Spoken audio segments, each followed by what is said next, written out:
Bonjour, je suis très heureuse de vous retrouver en ce début d'année 2026 pour une nouvelle vidéo. Tout d'abord, je voudrais vous présenter mes meilleurs vœux pour cette année qui commence. Qu'elle soit pour vous source de créativité et d'évolution, qu'elle vous permette d'être de plus en plus authentique, c'est-à-dire en lien avec votre être, en cohérence avec ce qui vous tient le plus à cœur, et qu'elle vous apporte joie, douceur et sérénité. Nous allons voir dans cette vidéo quelles sont les configurations célestes marquantes cette année et quels sont les défis qui découlent de ce que le ciel nous présente pour notre vie terrestre. Ce sera évidemment dans le cadre de cette vidéo un survol assez rapide, mais si vous souhaitez approfondir, n'hésitez pas à me le faire savoir en commentaire et par un mail à mon adresse que vous trouverez en fin de vidéo ou sous la vidéo.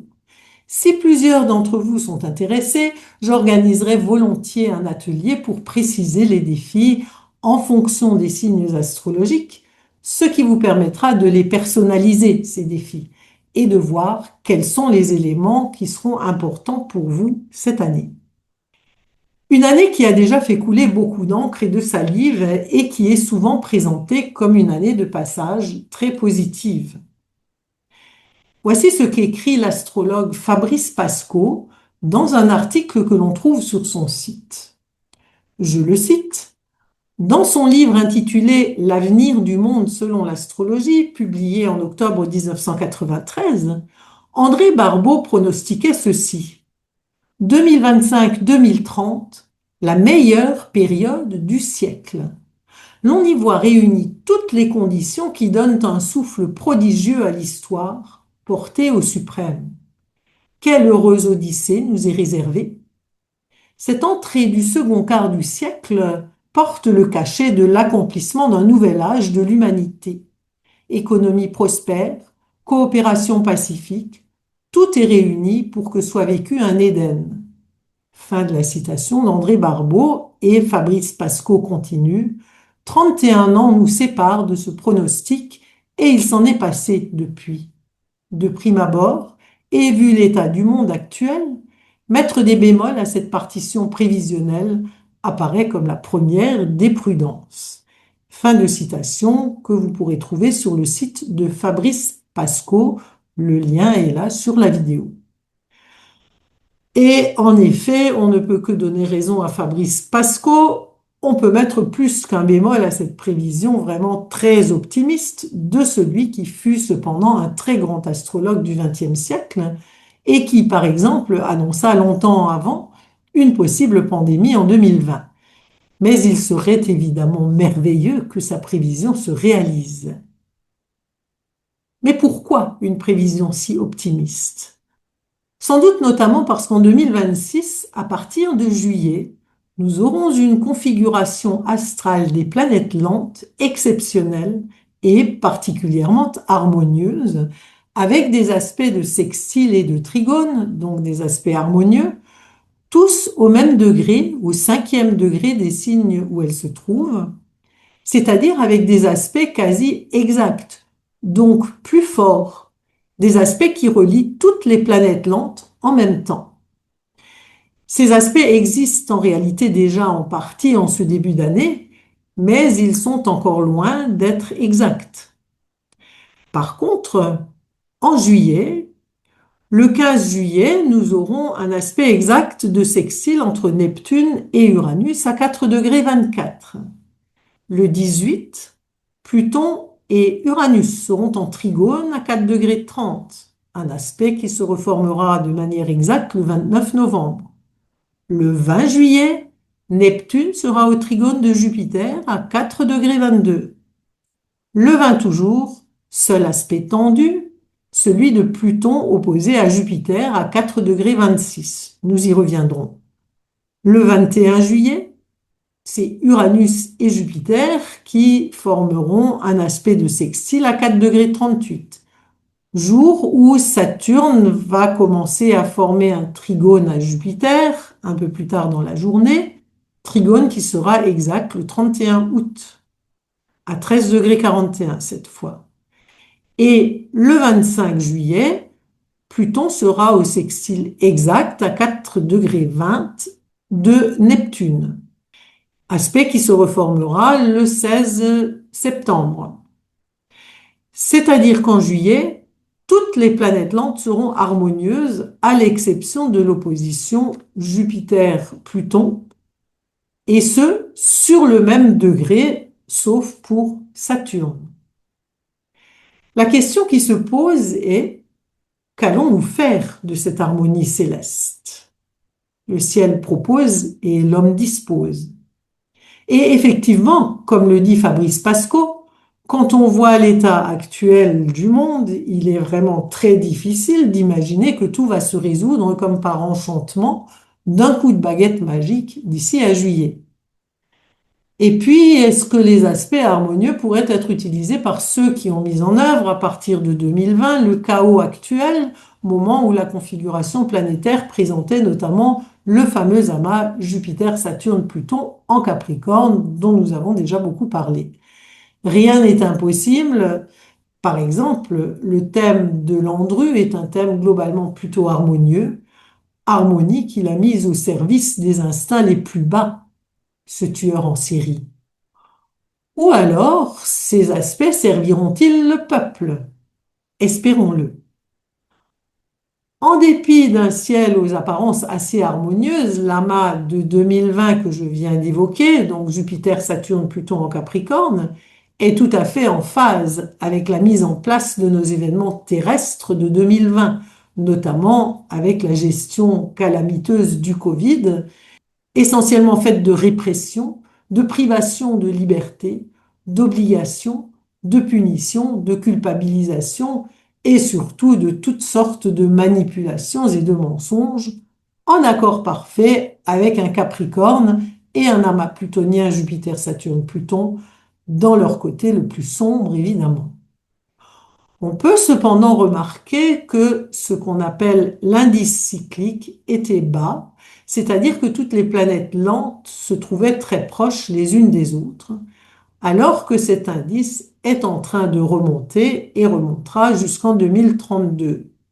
Les cycles de planètes lentes qui sont concernés, qui étaient concernés par cet amas, sont les cycles Pluton-Jupiter, Saturne-Jupiter et Pluton-Saturne. Ces cycles, ce sont des cycles assez longs, respectivement d'une durée de 13 ans pour Pluton-Jupiter, de 20 ans pour Saturne-Jupiter et de 34 ans pour Pluton-Saturne, durée moyenne. Mais ces cycles ont avancé depuis. Ainsi, Pluton-Jupiter arrive à son opposition, nous l'évoquions. Moment où l'on pourrait espérer un écroulement des manipulations plutoniennes, sociales, donc Jupiter, mises en œuvre, chute grâce à la tombée de tous les masques jupitériens et les mensonges, et grâce à la vérité qui va peut-être enfin apparaître au grand jour. Pluton drague le fond de l'étang, écrit Lise Green. Cette vérité apparaît d'ailleurs dans d'autres pays que la France, mais chez nous, les médias sont très fidèles au président. Pluton-Saturne forme, lui, un sextile le 28 mars 26, sextile qui certes passe assez vite, mais qui pourrait faire espérer une utilisation positive de ces énergies dans une métamorphose, Pluton, des structures rigides, Saturne, obsolètes, qui n'ont plus lieu d'être. Ce cycle, c'est Héphaïstos œuvrant dans sa forge pour transformer le minerai grossier en bijoux de déesses, armes et boucliers de héros ou encore palais de dieux. C'est aussi ce cycle, celui du volcan dans lequel se trouve la forge d'Héphaïstos, un volcan qui se structure et se restructure en permanence. Donc vraiment cette notion de métamorphose. Le cycle Saturne-Jupiter arrivera quant à lui à sa phase de trigone croissant le 31 août 2026 et d'après André Barbeau, ce cycle concerne l'Europe. Pour le moment, il faut quand même l'avouer, l'on peine à imaginer que l'Europe puisse devenir harmonieuse d'ici à fin août, mais qui sait? En ce mois de janvier, les agriculteurs français commencent à se révolter, dans d'autres pays d'ailleurs aussi, et le peuple semble les soutenir. Il est difficile de croire que la gouvernance européenne de plus en plus autoritaire, va céder, mais tout va si vite en ce moment que tout semble malgré tout possible. D'autant qu'Uranus est de la partie, lui qui a ce talent des revirements inattendus. De même que Neptune est de la partie qui, lui, a cette capacité à dissoudre tout ce qu'il touche. Et puis, avant juillet 2026, il y aura déjà quelques autres événements célestes remarquables qui signent eux aussi des changements collectifs importants. À savoir que, en ce début d'année, pendant tout le premier semestre, il y aura les changements de signes des planètes qui seront en plus accompagnés par des amas de planètes rapides, ce qui renforce leur influence. Ainsi, après une mise en avant du Capricorne par le passage d'un amas de rapides fin décembre 2025, début janvier 2026, cet amas est entré mi-janvier dans la zone d'influence de Pluton qui, lui, est entré définitivement en Verseau depuis novembre 2024 déjà, et il y restera jusqu'en 2043-44. Donc pour une vingtaine d'années, donc on a le temps de s'occuper de ces énergies-là. Il y est donc rejoint par ces planètes rapides dans la deuxième moitié de janvier, ce qui met sur le devant de la scène le Verseau et Pluton, bien sûr. Pluton en Verseau est un appel à la métamorphose des valeurs de ce signe.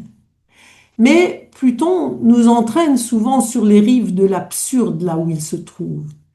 Et cet absurde, en Verseau, relève de la perversion du feu céleste uranien, Uranus est le maître du Verseau, de l'usage à des fins matérialistes de l'eau de lumière du Verseau, eau vive immatérielle versée par Ganymède, les chansons des dieux, pour ceux qui ont soif de transcendance.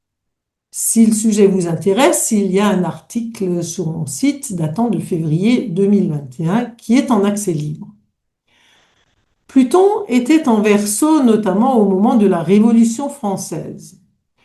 Le Verseau est un signe qui peut se manifester à travers la révolte, voire la révolution, puisque gouverné par Uranus, en lien avec Prométhée le révolté qui va voler et pervertir le feu solaire spirituel en un feu matérialiste.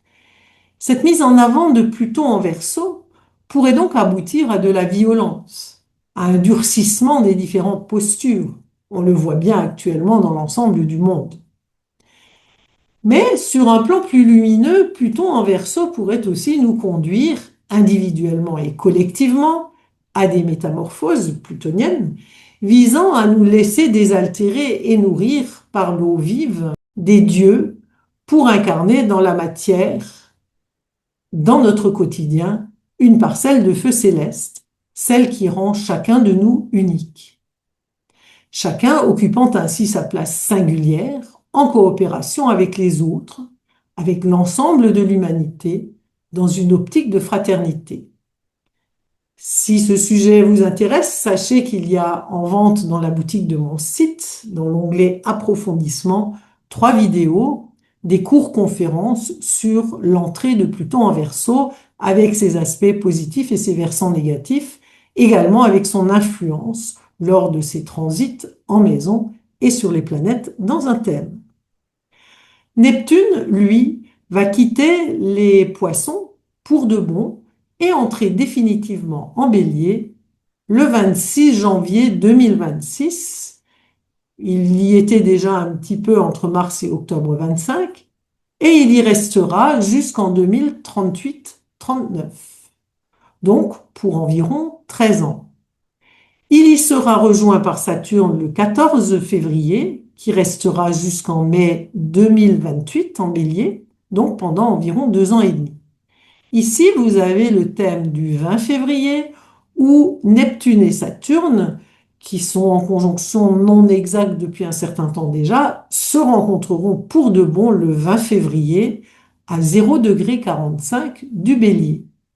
Donc, avec cette conjonction enfin exacte, c'est le début d'un nouveau cycle Saturne-Neptune. Pendant ce temps, début février à début mars, les planètes rapides vont entrer en Poisson les unes après les autres.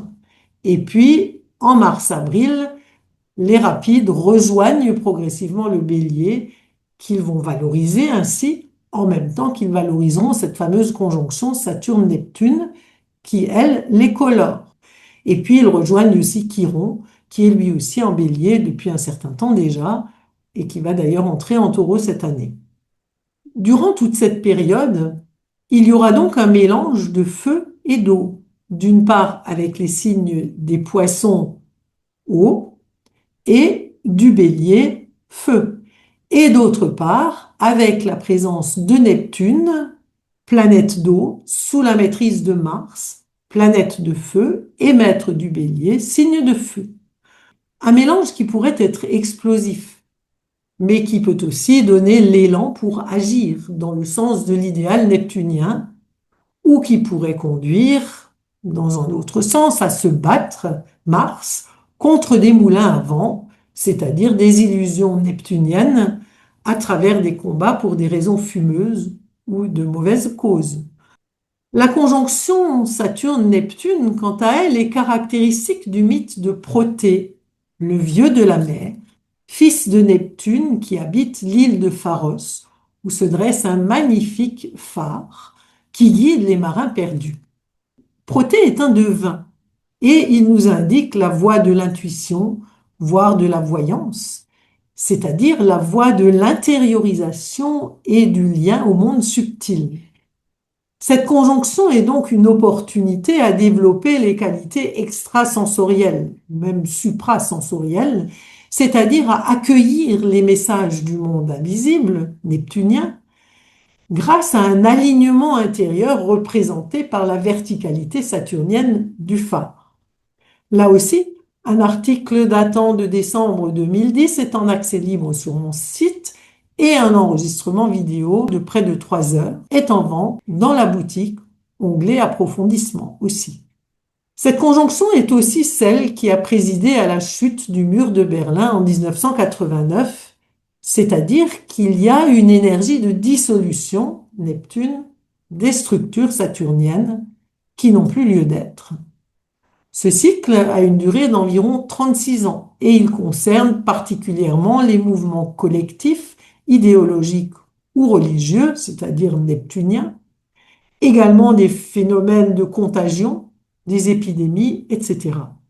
Barbeau y relie notamment la naissance du marxisme, puis du socialisme.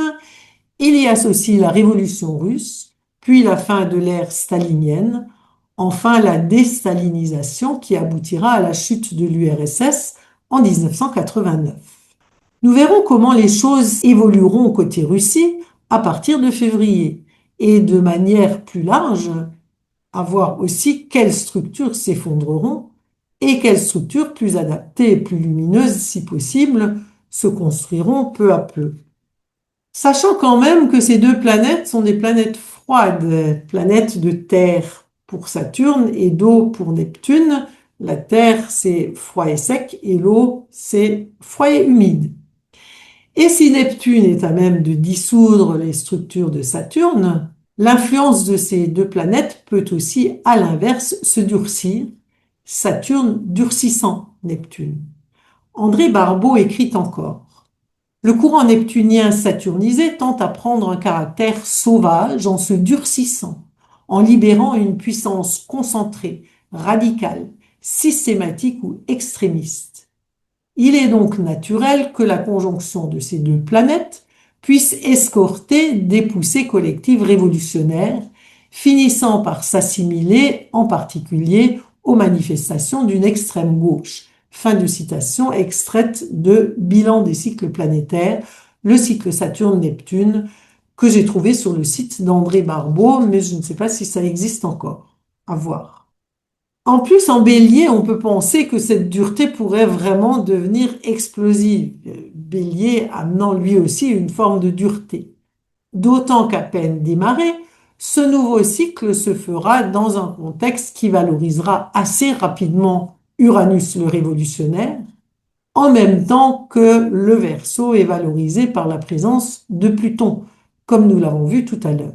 Uranus, précédé de quelques jours par Vénus, changera de signe pour de bon le 26 avril 2026, passant du Taureau au Gémeaux. Lui aussi ayant déjà fait une première incursion en Gémeaux de juillet à novembre 2025. Il restera en Gémeaux pendant environ 7 ans, jusqu'en mai 2033. Au mois de février jusque vers le 10 mars, Uranus sera déjà activé par toute une série de carrés, c'est-à-dire d'aspects de tension qui sont en rouge sur le thème, des aspects venant des planètes rapides qui se déplacent en fin de Verseau à cette période. Et puis en mai, le Soleil et Mercure rejoindront Uranus, d'abord en Taureau, puis en Gémeaux, et activeront eux aussi cette énergie uranienne des Gémeaux. Maître du Verseau, donc actuellement maître de Pluton qui s'y trouve, cet Uranus est une planète particulièrement ambivalente, avec une faculté à exalter les énergies présentes dans le ciel et dans un thème, pour le meilleur ou pour le pire, selon ce que nous en faisons. Dans son aspect perverti de révolte prométhéenne stérile, l'humanité pourrait utiliser la belle lumière de la conscience mercurienne des Gémeaux où il se trouve à des fins matérielles exclusivement centrées sur l'orgueil de l'ego et se retrouver enchaînée, cette humanité, comme Prométhée. Prométhée enchaîné sur le mont Caucase à se faire dévorer le foie chaque matin, foie qui se reconstitue la nuit. Dans la case du pire, nous pourrions remplacer la conscience humaine par de froides technologies mises au service des plus bas instincts. L'intelligence artificielle pourrait se répandre comme une traînée de poudre et menacer l'intelligence humaine naturelle ouverte à l'intuition à force de s'appuyer sur une prétendue pensée formatée par un logiciel dans lequel les concepteurs mettent ce qu'ils veulent et ont tout loisir de manipuler les utilisateurs. Peut-être aussi reviendront sur le devant de la scène les idées de pucer le cerveau humain. Ce serait tout à fait dans l'esprit d'un Uranus en Gémeaux mal vécu. Le domaine de la communication, qui est un domaine des Gémeaux aussi, pourrait voir s'accentuer les procédés froids et inhumains où la technologie remplacerait définitivement le vrai contact humain, le contact issu du cœur. C'est d'ailleurs déjà vrai en partie et tout est déjà en place pour généraliser ce fonctionnement aux accents administratifs, de préférence à distance. Tandis que la surveillance de tout mouvement, autre caractéristique des Gémeaux, le mouvement, surveillance autorisée par des avancées technologiques aussi géniales que dangereuses et parfois même monstrueuses, pourrait définitivement faire perdre toute spontanéité et toute légèreté dans les rapports humains.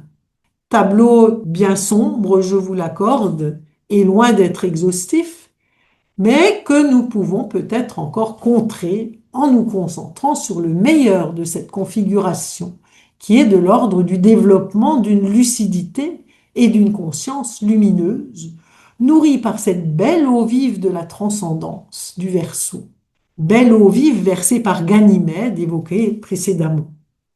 À l'opposé du tableau sombre, nous pourrions alors développer une intelligence humaine fulgurante, intuitive. Uranus offre des flashs et en lien avec Mercure et les Gémeaux, peut être vecteur vraiment d'hyperlucidité. Une lucidité et une conscience évidemment nourries par le cœur, par une ouverture et une coopération avec les autres, dans le sens de la construction d'une nouvelle société plus juste, plus fraternelle. La mise en avant de Jupiter, qui entrera, lui, en Lion le 30 juin 2026, pour un peu plus d'un an. Il y restera jusqu'en août 2027. Cette entrée, cette mise en avant pourrait être propice à cette construction d'une meilleure société. Jupiter sera lui aussi accompagné de planètes rapides qui le valoriseront pendant son changement de signe, et ce, notamment au moment de la configuration harmonieuse des planètes lentes donc le 15-7-26, où tout cet enchaînement d'harmonie se met en place réellement. Là encore, si le sujet d'Uranus et du Verseau vous intéresse, il y a quelques articles qui en traitent sur mon site en accès gratuit. Et dans la conférence sur Pluton en Verseau en vente dans la boutique, j'aborde aussi quelques mythes du Verseau. J'ai également enregistré des cours sur Uranus et sa mythologie, de même que sur Jupiter et sa mythologie, des cours du deuxième cycle, également en vente. Chiron lui aussi changera de signe pour rejoindre momentanément le Taureau du 19-6-2026 au 18-9, signe où il se trouvait lors de sa découverte en 1977. Il ne rejoindra définitivement le Taureau que fin avril 2027, retrouvant la position du moment de sa découverte à 3,09 du Taureau au mois de juin 2027. Ce sera alors le moment de sa première révolution depuis sa naissance dans nos consciences, c'est-à-dire depuis sa découverte, son cycle étant d'environ 50-51 ans. C'est donc là aussi un événement marquant. Il restera en Taureau jusqu'en 2033-34. Nous aurons donc encore le temps de développer ce sujet ultérieurement. Ainsi, nous constatons que toutes les planètes lentes, ainsi que Chiron, changeront de signe en 2026, sauf Pluton qui a déjà changé un peu avant, mais qui est toujours dans les premiers degrés du Verseau. Et ces changements sont accompagnés à chaque fois d'amas avec des planètes rapides qui valorisent et activent ces changements des lentes. Autant dire qu'au minimum, l'atmosphère collective va changer elle aussi, et sans doute de manière visible, puisqu'à l'exception de Chiron, toutes les autres planètes lentes passent d'un signe de polarité négative, c'est-à-dire féminine, à un signe de polarité positive, c'est-à-dire masculine.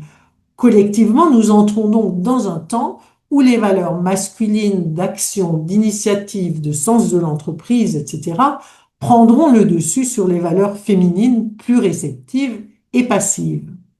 Donc, pour résumer, le Capricorne a été mis en valeur en décembre et début janvier par des planètes rapides, puis c'est Pluton en Verseau qui est activé fin janvier en même temps que Neptune est entré en Bélier, également fin janvier. Puis ce sont les Poissons qui accueillent toutes les rapides en février, mais colorées par Neptune en Bélier, d'où un mélange Poisson-Bélier, mélange qui dure jusqu'en mars.